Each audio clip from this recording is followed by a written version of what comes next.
Vanakkam, saya Udaya Sankar SP, seorang penulis. Saya mahu memperkatakan kumpulan esei Malayur Manikkam. Sebaik saja buku ini diterbitkan oleh Dubuk Press pada bulan November 2015, The Patriots mula menyala.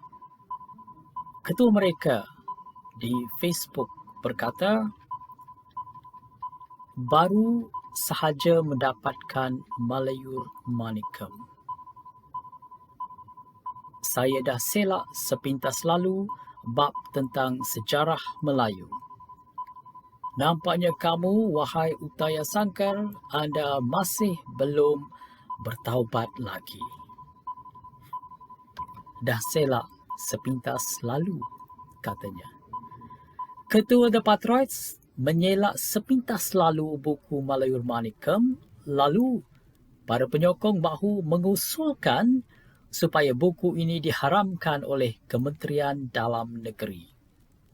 Kumpulan itu mahu saya disiasat kerana kononnya menghasut dan mempertikai hak istimewa orang Melayu. Kata Hang Tuah, takkan Melayu hilang di dunia. Salah satu esei di sini bertajuk Takkan Melayu hilang di Malaysia. Lalu Sri Kandi dari The Patriots menyimpulkan, Udaya Sankar mengatakan Melayu itu bangsa yang tidak wujud. Ada pula penyokong tegar The Patriots tulis komen di Facebook, Agong, sila buat kerja. Kumpulan ini mahu Yang di-Pertuan Agong ambil tindakan mengharamkan buku Malayur Manikkam yang mereka langsung tidak pernah pegang dan baca. Apa sebenarnya yang membuatkan kumpulan IQ rendah seperti The Patriots menentang kumpulan esei Malayur Manikkam? Kononnya, saya menyelewengkan fakta tentang orang Melayu di Malayur atau Tanah Melayu. Ada 9 esei berkaitan sosiopolitik Melayu dalam buku ini.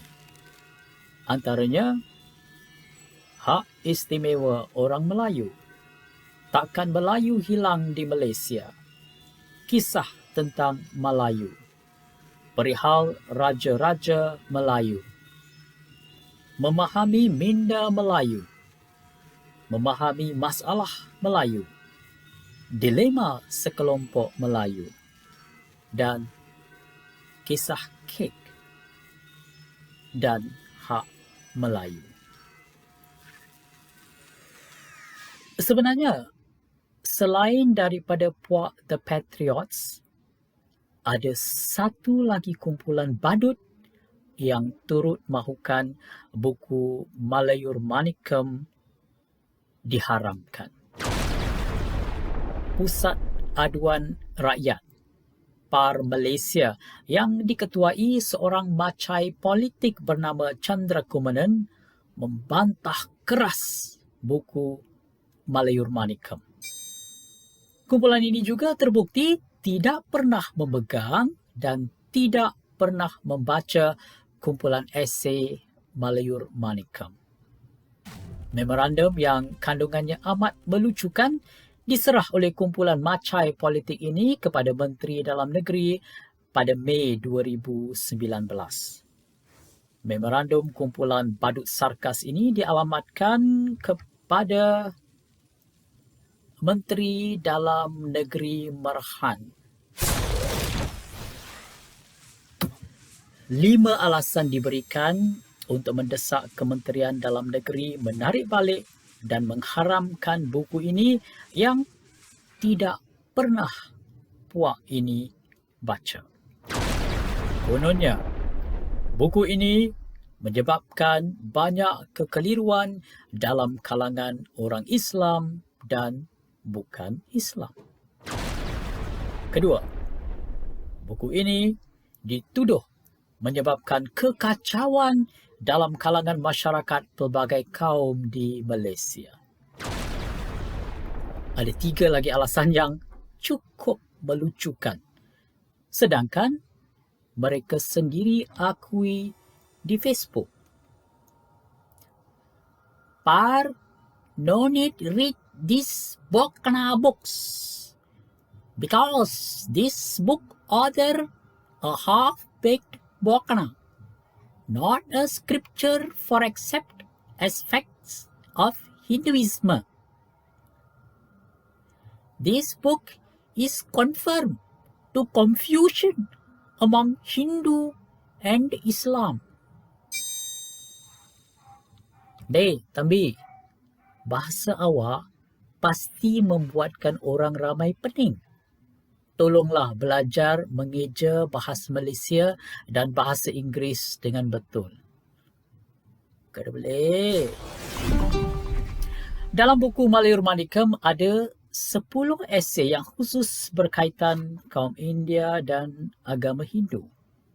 Antaranya, lembu dalam budaya Hindu, makna sebenar Taipusam, cerita kecil tentang agama Hindu, Pongal bukan sekadar pesta menuai, berapa Tuhan orang Hindu, 330 juta Tuhan Hindu, transgender dalam mitos Hindu, memahami konsep berhala Hindu, cerita di sebalik Potu, dan Veda sebagai asas Hinduisme. Ada juga esei berkaitan guru agama Sikh, 5 epik agung Tamil, Jesus dan Nabi Isa, serta ciri-ciri ajaran Buddha. Pautan berkaitan tajuk-tajuk esei yang terkandung dalam buku ini boleh dirujuk pada blog yang dipaparkan sekarang. Kumpulan esei Malayur Manikam diterbitkan sebagai santapan minda masyarakat pelbagai kaum, agama, etnik, latar belakang dan latar budaya di Malaysia. Puak The Patriots dan Puak Par Malaysia bukan khalayak sasaran bagi bahan bacaan berilmu seperti ini. Buku ini untuk orang berotak. Malayur Manikam terbit pada bulan November 2015 dan diulang cetak pada bulan April 2016. Dapatkan senaskah pada harga istimewa. Bacalah, hayatilah. Kemudian, kemukakan hujah jika anda tidak bersetuju dengan polemik yang saya timbulkan dalam buku ini. Atau dipersilakan menghantar memorandum kepada Menteri Dalam Negeri dan Perdana Menteri atau kepada Yang di-Pertuan Agong untuk mendesak buku Malayur Manikam diharamkan. Saya bersikap terbuka. Sekian, saya Udaya Sankar SB, seorang penulis sepenuh masa. Saya ucapkan terima kasih atas sokongan anda.